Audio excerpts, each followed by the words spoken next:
It's time for the Douglas Coleman Show. Mr. Smooth and Savvy is joined by guests from all walks of life, from the entertainment industry to authors to political and social commentators, the famous and not so famous, the controversial and the light and fluffy. We have it all. Now, here's Douglas Coleman.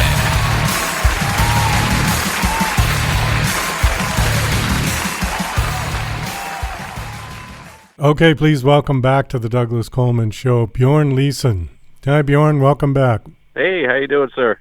Good to be back. We looked it up. You were on just in May of this year, so 6 months, I guess, 5 months. Yep. And you were promoting the same series, but I guess this is the different book. It says the final chapter. So I kind of forget what this was all about. I know it was about Vikings or something like that.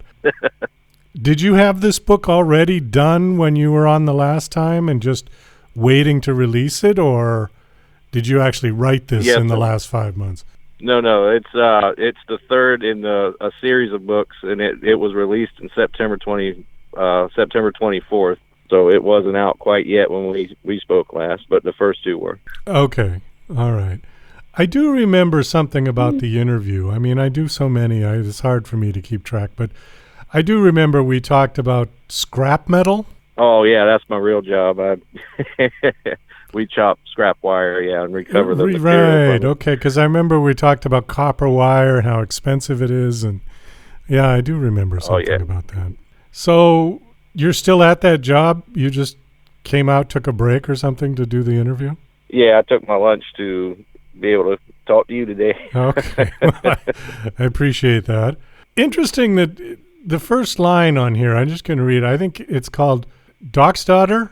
Yeah, the Dokkrsdottir. That's the protagonist, the main character. That's kind of her, I guess modern days would say that's her last name, but in the Norse times, it was your first name, and your second name was a derivative of your father's name. So her father his real name was Ander, but they called him the Dokkr because he was dark-skinned. He was from northern Africa, so they called him the Dokkr, which is Norse for dark. And as his daughter, Mariel was referred to as the Dokkrsdottir. Oh, I see. Okay. Well, it's funny because like 3 weeks ago, I had another guest on who did a whole book on Viking women. And I just thought, wow, this must be like Viking month or something, because you don't get that many people coming on talking about the Vikings. It's just not a big topic, yeah. It's becoming popular. And I think a lot of it's because, from what I've seen and what I've read about and researched, they didn't have they did have a writing system. They used a runic writing system, but it was very interpretive and it wasn't used much.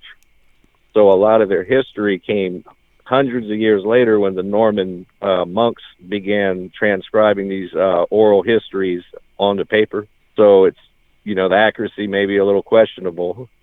And I think now they're starting to be able to scientifically to verify a lot of these myths or the stories that were told, and it's coming to light now. So I think that's where a lot of this interest is coming from, and that's kind of where mine came from. It was some of these revelations that science has been able to prove.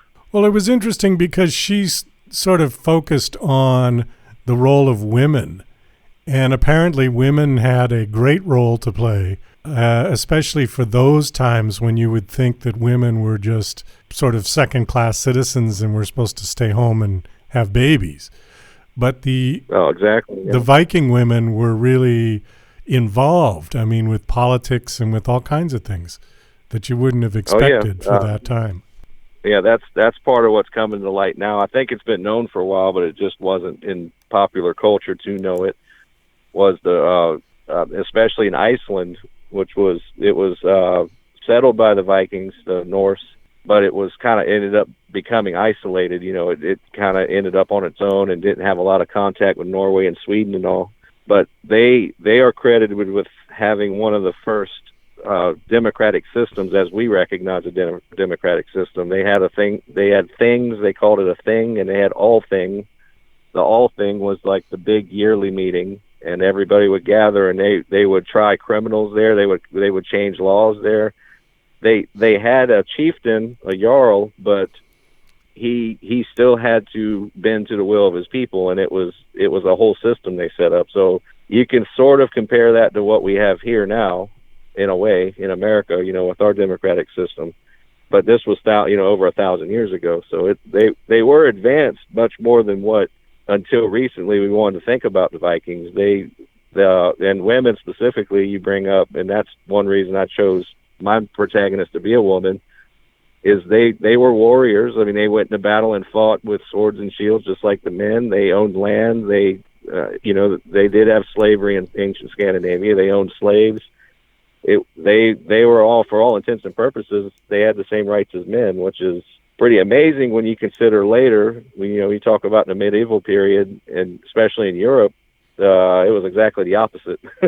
Women had very little rights, so it's a fascinating culture, and we're just now starting to really learn more about it, and it's becoming popular. Well, definitely. And I mean, even in our time, women couldn't vote, except to, about 100 years ago, they got the right to vote in the early 20s. I mean, before that, women had like zero rights, essentially.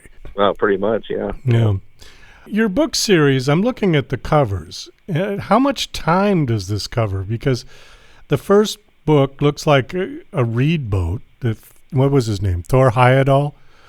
And then you've got like a World War II plane, and then this latest one has a battleship on it. So, I mean, are you covering that much time in your series? Yeah, it's a very, very expansive story, and there's going to be 7 books total. So only 3 are out now. 4 and 5 are written; they're just waiting to be released. 6 and 7 I'm tying up now with my editor, so that'll cover the whole the nuts and bolts of the whole story. And to answer your question, it starts in the roughly the year 820. That's when Mariel was born. So that's where the beginning of the story starts. So it covers from 820 and goes all the way up to 1944, so World War II. So that's 1,124 years. Now, I didn't write anything. I didn't write every bit of in all of those years. There was a 988-year gap where I didn't write. But if you do the math, it's still 200 or 300 years of story I'm covering in these 7 books. And there's dozens and dozens and dozens of characters in all time in a bunch of time frames, so it's very expansive. Well, so this 1,100-year jump, are the people in the World War II era, are they related to the ones from the 800s? Yes, a lot of when I'm going to throw a little bit of a spoiler out. There is some time travel involved, but it's not how you would expect it to happen. But Mariel does end up in World War II. Fighting on the American-British side, the Allies, and she's fighting besides her own descendants. So you're talking about that big a jump. You're talking 33rd, 34th great-grandchildren. She time jumps from 800 to 1944? Yes, and so to speak. It's I don't want to give it away, but it doesn't happen in the way you expect. Well, okay. All right. We don't have to go into detail on that. Well, that's interesting. Okay. Where did this come from? She dies a few times. She dies a few times. Right. Yeah. So where did this story come from? Where did the idea come from that sparked this whole thing for you? It really was, for me, it was a confluence of several interests. I love history, always loved history, all areas of history, all cultures. It's just fascinating to me. And then genealogy came into play, because once that became a lot easier for someone to kind of poke around in their own background, I always knew I had Scandinavian ancestry, but I didn't realize how much until recently when, like 23andMe came out and you can genetically find out these things. Found out a lot. I have a lot more than I thought. I'm over half Scandinavian. I didn't know that before. Even some of the lines that came through England were originally from Scandinavia. So that kind of led me to really poke around into Scandinavian culture and the histories there. But where Mariel herself came from, what she is the seed that started the whole series that I wrote, is there was a burial mound in England, and I think they found it in the 60s or 70s. They excavated the mound, and it was a Viking war chief, a jarl, a chieftain, whatever you want to call him. And it had grave goods, and the manner of the burial showed that this person was a highly respected warrior and leader of warriors. And being in the 60s and 70s, they just assumed it was male. They didn't really investigate the remains that closely. But I think 10 or 15 years ago, they started looking at it closer. You know, they pulled the remains back out and started examining it closer because they had new technologies to check things out. Come to find out, it's not a man, it's a woman. So this highly respected Viking warrior that died in fighting in England and was buried there in a mound was a woman. And 10 or 15 years ago, we still didn't have a very clear picture of what the Vikings were. So that was fascinating. You know, it was like, this is odd. And to me, it was, that was kind of the seed. I'm like, that would be a heck of a story right there. You know, what did this Viking warrior woman go through, and how did she end up in this mound?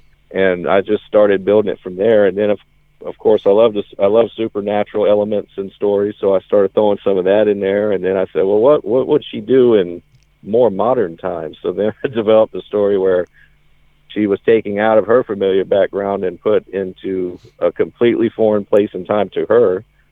And she finds out that her destiny is to play a huge part in essentially stopping the living world from being overrun by darkness. So that's kind of the backdrop of how all this came about. But it's very expansive, and it took a good little while to put all this together. But I'm really happy with how it came out. So the latest book is called Rune of Destiny, and you said that was released in September. Is that right? Yes, sir. Okay. And then book 4 and 5, you expect those to be released when? Book 4 is Rune of Revenge. That will come out in January next year.